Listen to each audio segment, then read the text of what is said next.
Nous sommes dans la cour du Slave Lodge, la caserne des esclaves, qui a été construite en 1679 par Simon van der Stel.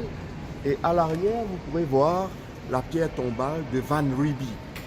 Van Riebeeck a été le premier gouverneur le premier commandeur du Cap, mais il n'a pas été le premier gouverneur du Cap. C'est Simon van der Stel, celui qui est né dans les eaux mauriciennes le 14 octobre 1639, qui en est le premier gouverneur et le 11e commandeur.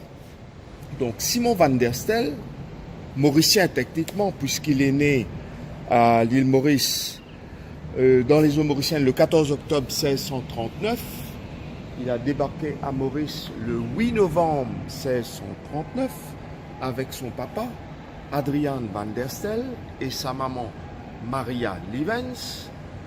Faut-il souligner que Maria Lievens était une métisse? Simon van der Stel fut le premier gouverneur du Cap mauricien, première naissance officielle à l'île Maurice.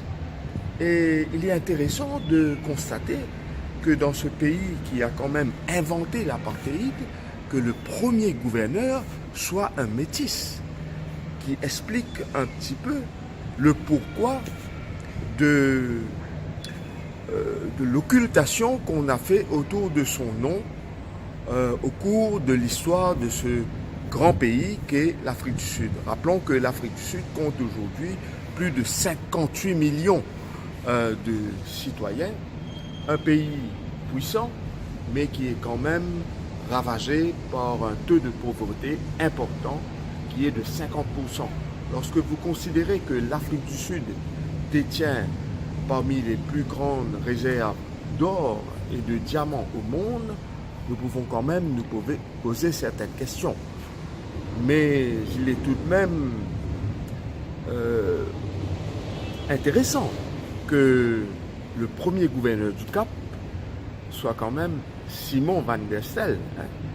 Et il a vécu à l'île Maurice 7 ans avec son papa avant d'aller au Ceylan où Adriaan van der Stel, son gouverneur de père, avait été nommé haut officiel au Ceylan.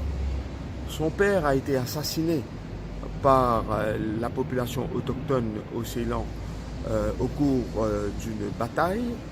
Il est ensuite retourné à Batavia avec sa mère pour retourner en Hollande à l'âge de 20 ans. À l'âge de 20 ans, Simon van der Stel donc retourne en Hollande, il fait la connaissance de la famille Six, il épouse Jacoba Six, qui lui donne 6 enfants. Et ensuite, il obtient un emploi comme commandeur au Cap en 1679. Mais étant donné qu'il entretient des relations assez conflictuelles avec sa femme, il a quand même un caractère difficile, Simon van der Stel, il est réputé pour cela. Il part avec ses 4 garçons, laissant ses 2 filles et sa femme en Hollande. Et il part accompagné de sa belle-sœur.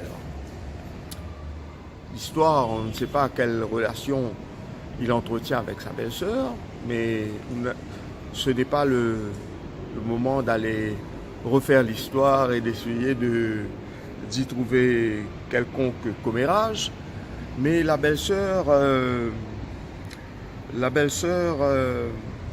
est une vraie mère pour les 4 garçons, dont l'un va, après la mort de Simon van der Stel au début du XVIIIe siècle, prendre le relais comme gouverneur du Cap. Il est donc pertinent que le premier gouverneur de la colonie du Cap soit né à Maurice et donc qu'il soit le premier Mauricien. Et il repose ici, sous cette chaire en bois sculpté qui se trouve en l'église Groot Kerk à Cape Town.